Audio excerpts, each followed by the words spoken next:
What's up? What's up? What's up, Detroit? This is your humble host, Jamal Baraka from Garbage Tier Media, gtmediareviews.com.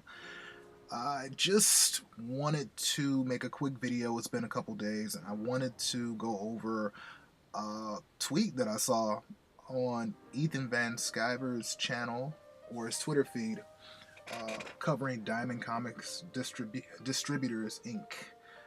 Now, the headline is that comic and graphic novel annual sales have decreased in 2018 compared to 2017.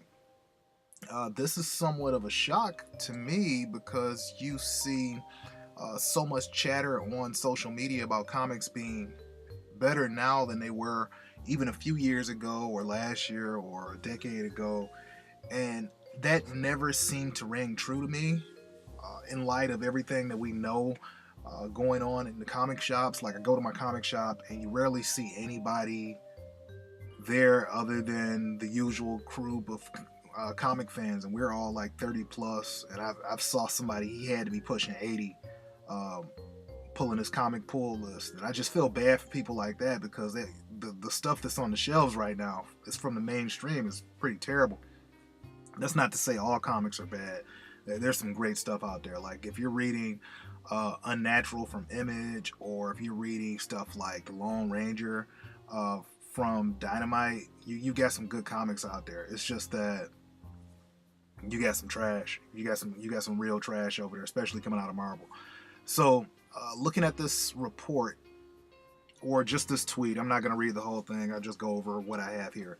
It says, after initially announcing that 2018's annual sales for comics had increased, Diamond Comics Distributors has sent out a correction that in fact that is not the case. Compared to 2017, 2018's comic and graphic novel sales were down in both units and dollars. The distributor had previously reported that dollar sales were up 0.6%. In reality, that's not true. So just looking at that line, even if sales were up 0.6%, that's not much at all. That's not anything to even brag about. So even when we got all the chatter from on social media, 0.6% is nothing. It's like if you got a raise and you got a 0.6% raise, that's not really anything to brag about. As a matter of fact, that's something you probably go home to your family and say, you know what, I got a 0.6% raise. You probably won't even notice it. Okay. So then it says Diamond sent out a correction with overall comic and graphic novel sales down 1.8% compared to 2017, and units down 5% over the same period. So if your units are down almost 6% over the span of a year, that's something to be concerned about, because that means that people are buying less product. And okay, so the next line, it says comics themselves saw dollar increases 2.4% in 2018 compared to 2017, and units decreased by 5.67, less than what was sold for more. Less was sold for more money. So this is going back to what I mentioned last week in my last video about the shill saying that comic prices being cheaper hurt the industry. If your books are $4 and up, you're going to have less customers coming into your shop. There's too many other forms of entertainment out there that you can get more enjoyment out of for longer periods of time. I say it all the time, I'm saying it again. Fortnite, Warframe, they're free. You have an unlimited amount of electronic games or mobile games that you can play on your phone for free. No money.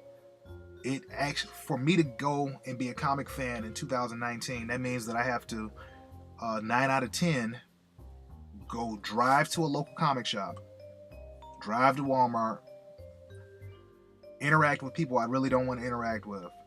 And I'm not saying that personally, I like my local comic shop, but for the average person, I have to go find a comic shop and buy comics, and then I buy the book. It's $4, it's 22 pages.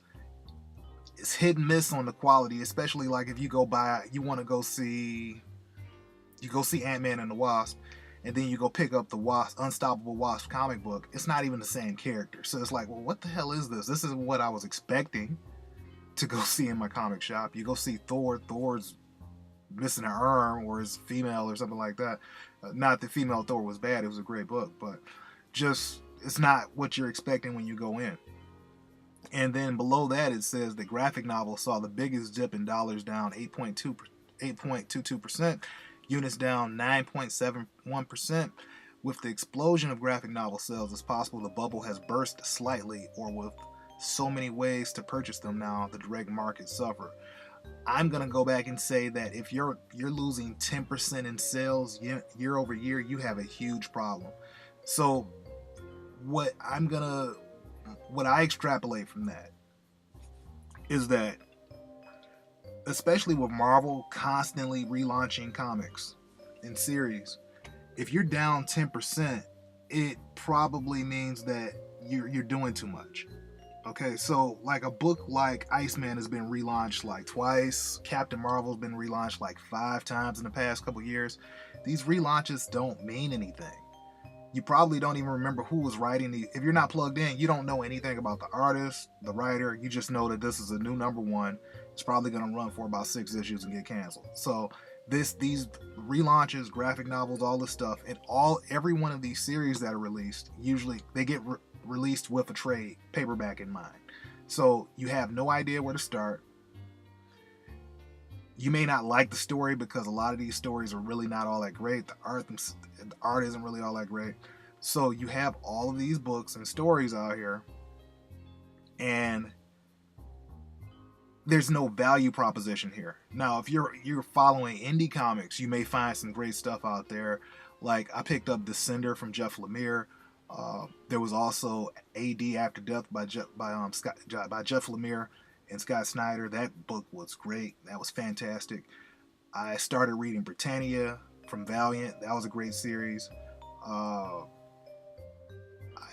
Sometimes I just randomly pick up series like Southern Bastards. Southern Bastards is like the best book that I've read since I got back into comics in 2015. So there are good trade paperbacks out there, but especially out of Marvel with the constant relaunches, and this is probably where you get the bleed effect, where if the #1 producer of comics doesn't seem to care and just puts out random stuff, the fans are gonna pick up on it after a while, and then eventually they'll zone out. So if Miss Marvel this month is no different from Miss Marvel 6 months from now, and you're touting it as a new #1, not only are you going to see a decrease in sales and units, individual unit sales, what you'll also see is that you're going to see a decrease in trade paperbacks because nobody cares about this stuff. It's not like Miss Marvel is coming out with a brand new Watchmen, or it's not like Miss Marvel is going to come back out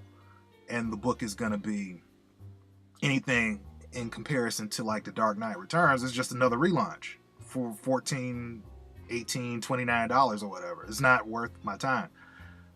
They also said the toys saw a year down as well, with dollars down 6.39 and units down 6.48. 2018 was a volatile year for toys with the closure of Toys R Us, which has had many ripple effects, and the results may be some from that.